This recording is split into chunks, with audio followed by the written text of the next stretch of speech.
Hi అండి. నేనైతే నిన్న ఈవినింగ్ అలా స్నాక్ ఐటెమ్ లాగా పన్నీర్ అయితే ఫ్రై చేసుకొని తిన్నాను.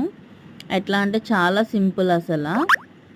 కడాయి తీసుకొని ఆయిల్ హీట్ అవ్వంగానే పన్నీర్ ముక్కలు వేసి ఫ్రై చేసుకోవాలి. అవి కొంచెం ఫ్రై అయ్యాక పసుపు, కారం, ఉప్పు, ధనియాల పొడి, కొంచెం గరం మసాలా వేసి బాగా ఫ్రై చేశాక లాస్ట్‌లో కొత్తిమీర అయితే వేసి ఇంకా తీసేసాను. పన్నీర్ అయితే నాకు ఈ మధ్య నేను రీసెంట్‌గా వాడింది జెర్సీ ఒకటి, అమూల్ ఒకటి. 2 కూడా నాకు చాలా సాఫ్ట్ అనిపించినియి ఫ్రెష్‌గా.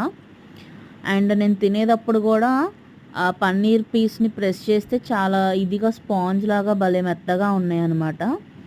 పన్నీర్ గట్టిగా ఉంటే నాకు నచ్చదు. మెత్తగా ఉంటేనే బావుంటది. మీరు కూడా ట్రై చేయండి స్నాక్ ఐటెమ్ లాగా. Bye bye.